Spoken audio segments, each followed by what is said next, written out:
Olá! Feliz Halloween antecipado!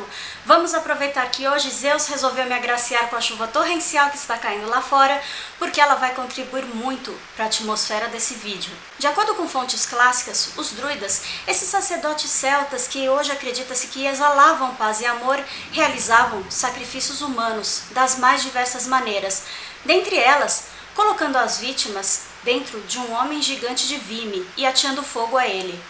Hein?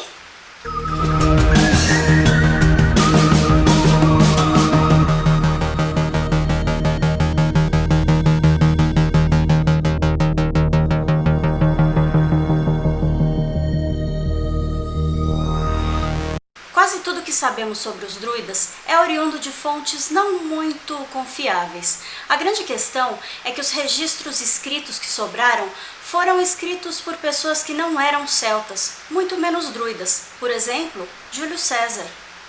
Nos comentários sobre a Guerra Gálica, obra do líder político romano Júlio César sobre as operações militares durante as Guerras da Gália, que se desenrolaram de 58 a 52 a.C., ele relata que as tribos celtas que habitavam a região da Gália eram extremamente supersticiosas e sentiam a necessidade de sacrificar seres humanos para agradar aos deuses. Uma das ferramentas utilizadas pelos druidas para os sacrifícios teria sido um gigante homem de vime, dentro do qual as vítimas eram aprisionadas e queimadas.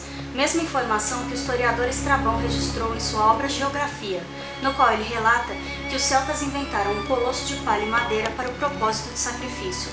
Ao contrário de César, porém, Estrabão adiciona que animais também eram queimados e afirma que o homem de vime era apenas um dos métodos de sacrifício humano, e cita outros dois: alvejar as vítimas com flechas ou as empalar nos templos. A grande questão é que o homem de vime não é lá muito realista porque ele não seria prático. Acontece que o vime é um material de integridade estrutural fraca para criar um homem gigante, ou seja, logo que esse homem começasse a queimar, ele começaria a se desintegrar e as pessoas e animais poderiam facilmente fugir. Uma das teorias é que os druidas drogavam as vítimas antes de colocá-las no homem de vime, mas ainda assim isso é meio improvável.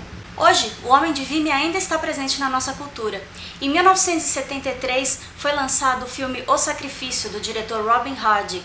Mas veja por sua conta e risco, porque eu particularmente achei o filme tosco e eles ainda tiveram a pachorra de fazer um remake em 2006 com o ator Nicolas Cage. E em 2000, a banda britânica de heavy metal Iron Maiden, da qual eu já falei aqui no canal nesse vídeo sobre o Alexandre o Grande, lançou seu álbum Brave New World com a faixa Wicker Man. O homem de vime também está presente em práticas neopagãs, mas obviamente hoje não se sacrificam nem seres humanos, apesar de vontade de sacrificar alguns não faltam, e nem animais. Ele é utilizado de uma maneira totalmente simbólica. Mas afinal, os celtas praticavam sacrifício humano?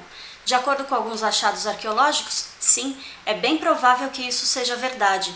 Um deles eu falei no vídeo da semana retrasada, uma ossada encontrada em um assentamento da Idade do Ferro da região de Dorset, na Inglaterra. Uma moça, uma jovem, que teria tido a sua garganta cortada e depois ela foi depositada sobre uma cama de ossos de animais que foram estrategicamente combinados para que lembrassem animais da mitologia celta. Outro achado foi feito nos anos 90 na cidade de Gordon, onde Alexandre o Grande teria cortado nó górgio, que fica na Turquia. Nessa época, os celtas conhecidos como gálatas, que eram inicialmente mercenários, eram grande parte da população. As descobertas revelaram ossos de pessoas de ambos os sexos e das mais variadas idades. Apesar de não ser possível determinar as circunstâncias exatas das mortes dessas pessoas, que eram provavelmente cativas de guerra, elas teriam sido ou degoladas ou estranguladas, provavelmente durante rituais de adivinhação. As ossadas apresentavam fraturas múltiplas e algumas foram rearranjadas ou com ossos de outros seres humanos ou com ossos de animais. Eu vou falar agora alguns detalhes sobre como as ossadas foram encontradas nessa escavação, então se você tiver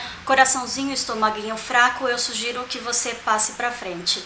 Um homem que possuía entre 30 e 45 anos quando morreu e foi encontrado deitado sobre seu lado direito, a cabeça torcida para trás, para longe do torso, e a coluna vertebral quebrada, provavelmente por causa do ferimento do pescoço que ocasionou a sua morte. Também, pasmem, uma criança que tinha entre 2 e 4 anos quando morreu e teve a perna separada do seu corpo e invertida, para que o seu joelho ficasse onde o seu quadril deveria estar. Outra coisa assustadora, a mandíbula. 2 vértebras do pescoço e um osso do pé encontrados na criança teriam pertencido a uma criança um pouco mais velha, que teria entre 4 e 8 anos quando morreu. Também uma jovem que teria entre 16 e 21 anos quando foi morta, mas que a mandíbula pertencia a um homem de 50 anos. E além dela, uma outra mulher que teria entre 35 e 45 anos quando morreu, cujas pernas também foram retiradas e depois colocadas em cada lado de seu torso, e cujo crânio e suas 5 primeiras vértebras pertenciam à jovem. Escavações em outras áreas ainda revelaram as ossadas que foram misturadas a de animais. Por exemplo, um homem que tinha entre 20 e 35 anos quando morreu e foi encontrado com fragmentos das mandíbulas inferiores de um asno, de um porco, a mandíbula superior e 2 ossos pélvicos de uma vaca e a pata dianteira de um cachorro, todos em torno de seu crânio. Ainda um adolescente que teria entre 12 e 17 anos quando foi morto. Ele foi decapitado e cuidadosamente colocado acima do crânio, ossos pélvicos e ossos da perna de um cachorro. Ainda no fundo dessa pilha, havia o osso pélvico de um homem que tinha entre 20 e 35 anos de idade quando morreu, provavelmente aquele outro homem. Com base na análise dos ossos, concluiu-se que esses animais enterrados nessas valas foram abatidos durante o outono, estação na qual os celtas celebravam o Samhain, uma das festas mais importantes do calendário e que originou o Halloween. Sobre as origens do Halloween eu falo nesse vídeo que está aqui no card. Entre o fim de outubro e o começo de novembro de cada ano, os animais domésticos considerados fracos demais para sobreviver ao inverno eram abatidos. Os celtas acreditavam que durante o Samhain, o véu que separava o mundo dos vivos e dos mortos e o presente do futuro ficava bem mais transparente. Por isso, eles utilizavam tanto os ossos desses animais quanto os ossos dos seres humanos para rituais de adivinhação. Se você gostou desse vídeo, dá um joinha. Se não gostou... Quê? O que esse osso de vaca tá fazendo aí? Por que você tá afiando essa faca? Pera, não, pera.